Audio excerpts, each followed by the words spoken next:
هنتخلص منكم ازاي بقى علشان نعرف نعيش احسن؟ نعيش فرق الأعمار السنية جوه البيزنس الواحد. مسمي الناس اللي لسه داخلة كارير الشغل جديد اسمهم جنزي. اتعلموا بطريقة مختلفة، شايفين العالم وشايفين الدنيا بشكل مختلف، فبالتالي لما بيتحطوا في نفس ظروف العمل ونفس بيئة العمل مع ناس أكبر سنا قد يكون بقالهم 20 و30 سنة جوه الشركة، بيحصل صراعات وصدمات. فيا ترى محتاجين نتعامل مع الموضوع ده ازاي؟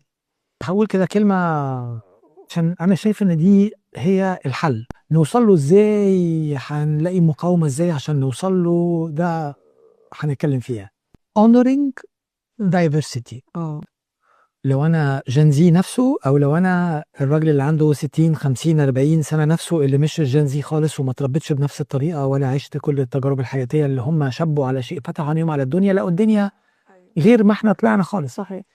فأنا عايز العقليتين وما بينهما طبعا من عقليات، يعني من اول جنريشن اكس لغايه النهارده بقى كل المسميات اللي في السكه لغايه الزي، تبنوا عقليه الاونرنج دايفرسيتي. ما اقدرش اجي على عنصر من عناصر الكون واقول انا مش عايز العنصر ده. فالكبير ما ينفعش يقول انا مش عايز العنصر الجنزي وافضل باصص على عيوبه بس، وجنزي ما يقدرش يجي يبص على الكون يقول انا مش عايز العنصر الراجل العجوز الكهل فكره متحجر، ده فكره زي الاصنام، دول مش فاهمين، ده مش فاهميني. انا لو انا قعدت ابص كده مش هاونر الدايفرسيتي، مش هبص للاختلافات باجلال واكرام. صحيح.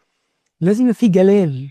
لا انا باجل الاختلاف لان انت هتضيف الي. كلمة جلال مدية ثقل للموضوع. صح. لازم اشوفك باجلال، انا لازم اكرم وجودك واكسبت وجودك وابقى عارف ان وجودك بيضيف لي شيء، وطبعا الفايس فيرسا. فلازم اجل هذا الرجل واروح اتعلم منه.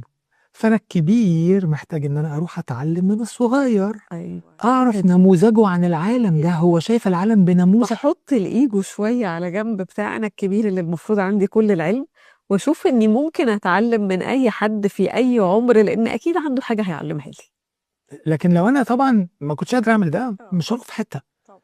والصغير كمان محتاج يبقى فاهم انه الحميه والموتيفيشن اللي داخلين بيها على العالم دي والاكسبكتيشنز محتاج برضو ان هو يروح يقعد مع الناس الكبيره دي ويفهم هو ممكن يضيف لي ازاي، ويبقى عارف ان انت اكيد عندك اضافه هتضيفها ليا، مش ان انا بريزست وجودك.